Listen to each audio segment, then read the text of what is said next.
बनिया से सत्यनारायण व्रत का संततिदायक विधान कहा। वह बनिया व्यापार से निवृत्त होकर के अपने घर गया और संतान को देने वाले व्रत का वृतांत अपनी पत्नी से कहकर बोला कि मैं भी व्रत करूंगा यदि हमारे यहाँ संतान का जन्म हो। इस प्रकार उस श्रेष्ठ बनिया ने अपनी स्त्री लीलावती से व्रत का संपूर्ण महात्म्य सुनाया। एक दिन उसकी पतिव्रता पत्नी लीलावती पति सहित चित्त में आनंदित होकर के सांसारिक धर्म में तत्पर हुई और भगवान की कृपा से गर्भवती हो गई। 10वें महीने में उसने एक रत्न रूपी श्रेष्ठ कन्या को जन्म दिया। वह कन्या जैसे शुक्ल पक्ष में द्वितीया से पूर्णिमा तक चंद्रमा कला कला कला कला कला बढ़ता है वैसे बढ़ने लगी, अतः उसका नाम कलावती रख दिया। तब लीलावती ने अपने स्वामी से मधुर वचन में कहा कि हे स्वामी, आपने जिस व्रत का संकल्प किया था उसे क्यों नहीं करते हैं? देखिए, पत्नियों को अपने पति के नाम का उच्चारण नहीं करना चाहिए। पति के नाम से ना बुलावे के चाहिए, नहीं तो पति की आयु क्षीण होती है, नहीं रखना चाहिए। वो पढ़े लिखे लोग ज्यादा मान नहीं रहे सब चीज को। जितने पढ़े लिखे एडवांस जो पढ़ाई कर लेता है वो संस्कार विहीन हो जाता है धीरे धीरे। केहुए अपन संस्कार के बचा के रखता, नहीं तो बाकी 90% लोग इस चीज को भूल रहे हैं, छोड़ रहे हैं धीरे धीरे परंपरा। पत्नियों को पति के नाम का उच्चारण नहीं करना चाहिए। पत्नी कहती है वहां बनिया कि हे स्वामी, कितना अच्छा शब्द है, घर में आप बोलिए, इसको इस्तेमाल करिए। कहा स्वामी कहल पुराना नाम का जमाना, पुराना जमाना के नाम है। लेकर के टिंकू पिंकू चिंकू नाव धर तब नया मॉडल भगवान के नाम को पहले नाम धरात रहा, वही बहाने कम से कम भगवान का नाम का स्मरण हो जाता था। तो बनिया ने कहा कि हे प्रिय, पति के भी नाम ना रखे के चाहिए पत्नी की। कितना सुंदर शब्द बोल रहा है बनिया कि हे प्रिय, कन्या के विवाह के समय सत्यनारायण का व्रत करूंगा, क्योंकि जिसने उस व्रत का, बनिया ने जिस व्रत का संकल्प किया था वह 27 दिनों का व्रत होता है। संतान प्राप्ति के लिए अनुष्ठान किया जाता है, वह 27 दिन लगातार चलता है। उसमें न पंडित जी अन्न खाते हैं, न जजमान अन्न खाते हैं, न पंडित जी फल खाते हैं, न जजमान फल खाते हैं, केवल और केवल दूध का सेवन किया जाता है। अब बनिया ने सोचा कि 27 दिन हम पूजे पाठ करते रह जाएंगे तो हमारा व्यापार चौपट हो जाएगा। तो पत्नी को समझा बुझा करके वह दूसरे नगर में व्यापार करने चला गया। इधर वह कन्या कलावती दिन प्रतिदिन बढ़ने लगी। एक समय वह बनिया व्यापार करके घर को लौट रहा था तो उसने रास्ते में देखा कि हमारी कन्या सखियों के साथ बगीचे में खेल रही है और वह कन्या विवाह के योग्य हो चुकी है। तो उसने तुरंत दूत बुलाया और कहा कि जाओ हमारी कन्या के लिए श्रेष्ठ वर खोजो। पहले के जमाने में शादी ब्याह करने में ज्यादा झंझट नहीं होता था, किसी का भी परिवार 8-10 लोगों से कम का नहीं होता था और सबका विधि विधान से शादी विवाह भी हो जाता था। लेकिन आजकल क्या है, एक ही लड़का एक ही लड़की रहता लो तब 3 दिया तेल जर जाता ब्याह सेटे नहीं, क्योंकि पहले केवल संस्कार देखा जाता था। पंडित जी और हजाम यही दोनों रिश्ता तय करा देते थे। वह घर जाते हैं पूजा कराने के लिए, उनको मालूम है कि इनके घर का संस्कार इनके घर का संस्कार एक है, तो रिश्ता कर दिया जाता था। उस समय धन नहीं देखा जाता था, सवांग देखा जाता था। जितने बड़ परिवार रही उतने हमारे नाम रही ब्याह। आज के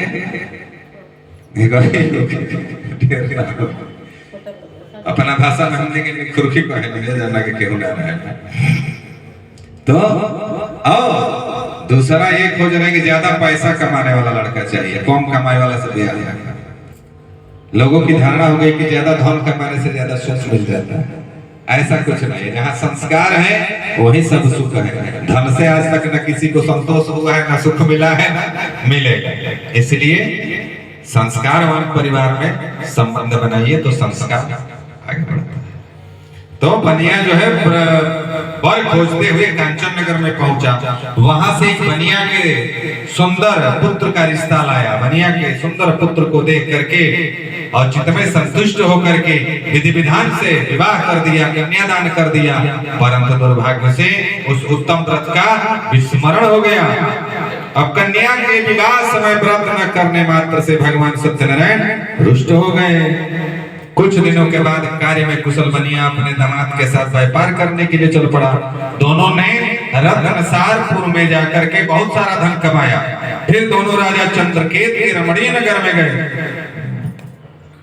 उसी समय भगवान ने साधु को भ्रष्ट प्रतिज्ञा देकर के श्राप दे दिया कि तुम्हें कठिन तुमको होगा।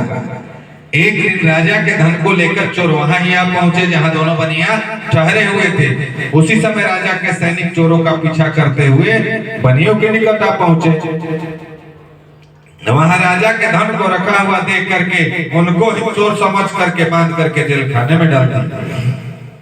भगवान की माया से राजा ने उनका कहना नहीं सुना और जो कुछ भी धन कमाए थे वो अभी लेकर के अपने कोष में जमा कर दिया। इधर भगवान के श्राप से वैश्य की स्त्री अति दुखित हो गई। भगवान जब भी किसी की परीक्षा लेते हैं तो चारों तरफ से चौड़ देते हैं। इधर बनिया जेल में चले गए, उधर बनिया के घर से सब कुछ चोरों ने चुरा लिया। आदि व्याधि भूख प्यास और अन्य की चिंता से दुखी होकर के वह घर घर भिक्षा मांगने लगी। कन्या कलावती भी प्रतिदिन घर घर भिक्षा मांगने लगी। एक दिन वह कन्या किसी ब्राह्मण के घर गई। वहां उसने सत्यनारायण का व्रत देखा, बैठकर कथा सुनी, प्रसाद खाया, वरदान मांगा, फिर रात्रि में घर आई। तब उसकी माता कलावती से प्रेम से पूछती है कि हे पुत्री, इतनी रात तक तुम कहाँ थी? तेरे मन में क्या है? तुरंत कन्या ने कहा कि हे माता, मैंने ब्राह्मण के घर में मनोरथ सिद्ध करने वाला एक व्रत देखा है। कन्या की बात सुनकर के लीलावती बड़ा प्रसन्न हुई और उसने भी सत्यनारायण व्रत करने का निश्चय किया।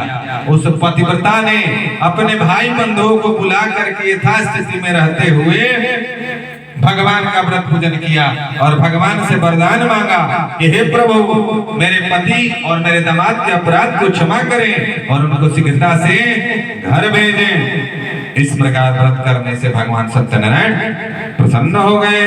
भगवान ने श्रेष्ठ राजा चंद्रकेत को स्वप्न दिखाया कि हे राजन, बंदी गृह में उपस्थित दोनों बनियों को भोर होते ही छोड़ दो और जो कुछ भी धन लिया है वह भी दे दो, नहीं तो धन और राज्य सहित तुम्हारा नाश कर दूंगा। इतना कह करके व्रत का विधि विधान बता करके भगवान वहां से अंतर्धान हो गए। अब राजा जो है प्रातः काल उठता है और सभा में सभी ज्योतिषियों को बुलाता है। रात वाले स्वप्न पर विचार करने के लिए कहता है। सभी ज्योतिषी विचार करके कहते हैं कि हे महाराज, इन दोनों बनियों को छोड़ देने में ही कल्याण है। इस प्रकार ज्योतिषियों की बात सुनकर के राजा जो है दोनों बनियों को बंधन से मुक्त करके अपने समक्ष बुलवाता है। दोनों बनिया राजा को प्रणाम करते हैं, पूर्व वृत्तांत का स्मरण करके भय से व्याकुल हो कुछ भी नहीं कहते हैं। तब राजा उन रुक्मिणी पुत्रों से कहते हैं कि अपने भाग्य से महादुख प्राप्त किए हो, अब तुमको कुछ भय नहीं है। इतना कह करके बेड़ियां कटवाते हैं, छोर कर्म आदि करवाते हैं, वस्त्र आभूषण आदि दे करके उनको अत्यंत मधुर वचनों से संतुष्ट करते हैं। फिर जितना धन लिए रहते हैं उसका गुना धन दे करके विदा करते हैं। दोनों बनिया राजा को प्रणाम करते हैं और अपनी यात्रा प्रारंभ करते हैं। इति श्री स्कंद पुराणे रेवा खंडे सत्यनारायण व्रत कथायां तृतीयोध्याय। प्रेम से बोलिए सत्यनारायण भगवान की जय, वृंदावन बिहारी लाल की जय।